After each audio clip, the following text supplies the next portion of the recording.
BJP పార్టీకి అమ్ముడు పోవడానికి వైసీపీ పార్టీ నుంచి ఎందుకు పోటీ నిలబెట్టారు?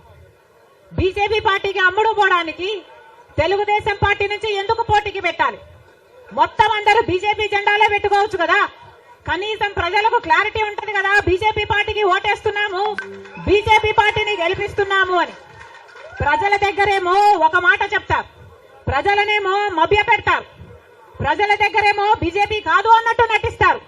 కానీ లోపల మాత్రం మొత్తం టీడీపీ అయినా బీజేపీ అయినా వైసీపీ అయినా బీజేపీ పార్టీ తొత్తులే. టీడీపీ అయినా వైసీపీ అయినా బీజేపీ పార్టీతో పొత్తులే. అది ప్రత్యక్షంగా గాని పరోక్షంగా గాని టీడీపీకి వైసీపీకి పొత్తు ఉంది అన్నది నిజం. లేకపోతే 5 సంవత్సరాలలో కనీసం ఒక్కసారైనా బీజేపీ పార్టీని వ్యతిరేకించాయా? టీడీపీ పార్టీ అయినా వైసీపీ పార్టీ అయినా ఒక్క అంశంలో అంటే ఒక్క అంశంలో కూడా నిలదీయలేరు. ఎక్కడ ఏ అవసరం ఉన్నా టీడీపీ పార్టీ అయినా బీజేపీకి సపోర్ట్ చేస్తుంది, వైసీపీ పార్టీ అయినా బీజేపీకే సపోర్ట్ చేస్తుంది. మన రాష్ట్రానికి ఏం చేసింది బీజేపీ పార్టీ అని మీరు సపోర్ట్ చేస్తున్నారో టీడీపీ వైసీపీ సమాధానం చెప్పాలి. మనకు స్పెషల్ స్టేటస్ ఇచ్చుంటే మీరు సపోర్ట్ చేయండి, ప్రజలు కూడా సపోర్ట్ చేస్తారు. మనకు పోలవరం జాతీయ ప్రాజెక్టు చేసి 90% నిధులు ఇస్తామన్న మాట నిలబెట్టుకుని మీరు బీజేపీ పార్టీకి సపోర్ట్ చేయండి, ప్రజలు కూడా హర్షిస్తారు. ఒకవేళ మనకు రాజధాని కట్టడానికి నిధులు ఇచ్చుంటే టీడీపీ పార్టీ అయినా వైసీపీ పార్టీ అయినా బీజేపీ పార్టీకి మీరు మద్దతు ఇవ్వండి, ప్రజలు కూడా హర్షిస్తారు. 2 కోట్ల ఉద్యోగాలలో మన బిడ్డలకు ఉద్యోగాలు ఇవ్వలేదు, మన రైతులను పట్టించుకోలేదు, మనకు స్పెషల్ స్టేటస్ లేదు, మనకు ఏ మాత్రం పట్టించుకోని పార్టీకి వైసీపీ అయినా టీడీపీ పార్టీ అయినా ఎందుకు మద్దతు ఇస్తున్నారో ప్రజలకు సమాధానం చెప్పాలి. ఆఖరికి మణిపూర్ లో ఎంతమంది క్రైస్తవులను 2,000 చర్చిలను ధ్వంసం చేసిన 60,000 క్రైస్తవులని నిర్వాసితులను చేసిన కనీసం అప్పుడు కూడా జగన్ రెడ్డి గారు క్రైస్తవుడు అయ్యుండి కూడా ఒక్కసారి కూడా మణిపూర్ ఘటన మీదే మాట్లాడలేదు. మరి క్రైస్తవులు కడుపు మండిపోదా? క్రైస్తవులకు మనసు లేదా?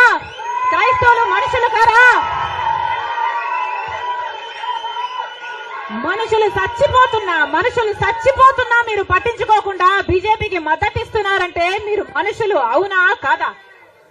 టీడీపీ పార్టీ జగన్ రెడ్డి గారు చంద్రబాబు గారు సమాధానం చెప్పాలి, ప్రజలకు సమాధానం చెప్పాలి. మళ్ళీ చెప్తున్నాం, ఆంధ్ర రాష్ట్రంలో ప్రజల అందరినీ హెచ్చరిస్తున్నాం. బీజేపీ పార్టీకి టీడీపీ పార్టీకి వైసీపీ పార్టీకి పొత్తులు ఉన్నాయి. అవి మన కంటికి కనిపించినా కనిపించకపోయినా పొత్తులు ఉన్నాయి. గత 5 సంవత్సరాలుగా చూశాం. టీడీపీ ఎంపీలైనా వైసీపీ ఎంపీలైనా బీజేపీకి ఏ మద్దతు ఇచ్చాయి? ప్రతి అంశంలో వాళ్ళ పక్కన నిలబడ్డారు. ఆఖరికి మణిపూర్ అంశంతో సహా బీజేపీ పార్టీకి తెలుగుదేశం పార్టీ వైసీపీ పార్టీ మద్దతు ఇచ్చిన మాట వాస్తవం. మళ్ళీ ఆంధ్ర రాష్ట్ర ప్రజలు వైసీపీకి ఓటేసినా అది బీజేపీకే పడుతుంది. మళ్ళీ ఆంధ్ర రాష్ట్రంలో టీడీపీకి ఓటేసినా అది మళ్ళీ బీజేపీకే పడుతుంది. వీళ్ళిద్దరూ కలిసి బీజేపీని బలపరుస్తున్నారు తప్ప ఆంధ్ర రాష్ట్ర ప్రజల మేలు కోసం ఆలోచన చేయడం లేదు, ఆంధ్ర రాష్ట్ర ప్రజల ప్రయోజనాల కోసం ఆలోచన చేయడం లేదు. స్వలాభం కోసం ఆంధ్ర రాష్ట్ర ప్రజలను తాకట్టు పెట్టారు అన్నది వాస్తవం.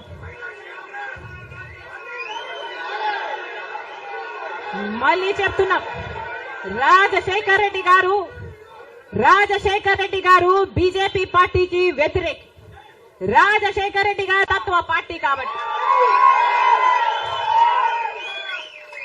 ఒక మతాన్ని రెచ్చగొడతారు, ఇంకో మతాన్ని అవమానిస్తారు. ఇదే బీజేపీ పార్టీకి తెలిసిన రాజకీయం. మతం పేరుతో చిచ్చు పెట్టాలి, ఆ మంటలో వీళ్ళు చలి కాచుకోవాలి. ఇదే బీజేపీకి తెలిసిన మంత్రం. అందుకే రాజశేఖర్ రెడ్డి గారు బీజేపీని ఎప్పుడు వ్యతిరేకించారు. రాజశేఖర్ రెడ్డి గారు ఆశయాలు ఒక్క కాంగ్రెస్ పార్టీలోనే నెరవేరాయి తప్ప ఇక ఏ ఇతర పార్టీలోనూ కాదు. రాజశేఖర్ రెడ్డి గారి మూలాలు కాంగ్రెస్ పార్టీయే, రాజశేఖర్ రెడ్డి గారి ఊపిరి కూడా కాంగ్రెస్ పార్టీయే. మళ్ళీ చెప్తున్నాం, రాజశేఖర్ రెడ్డి గారిని ప్రేమించే నాయకులైనా రాజశేఖర్ రెడ్డి గారిని ప్రేమించే ప్రజలైనా రాజశేఖర్ రెడ్డి గారి ఆశయాల కోసం నిలబడదాం, బీజేపీ పార్టీ కోసం కాదు. బీజేపీ పార్టీకి తొత్తుల్లాగా పనిచేసే పార్టీల కోసం కాదు. మళ్ళీ చెప్తున్నాం, రాజశేఖర రెడ్డి గారిని అభిమానించే నాయకులైనా ప్రజలైనా రండి, రాజశేఖర రెడ్డి బిడ్డతో చేతులు కలపండి. ఆంధ్ర రాష్ట్రంలో మళ్ళీ రాజశేఖర రెడ్డి గారి ఆశయాలను సిద్ధింపచేద్దాం. నేను రెడీ. మీరు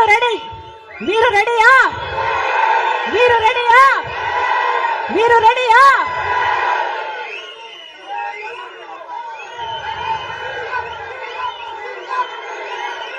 జోహార్ వైఎస్ఆర్.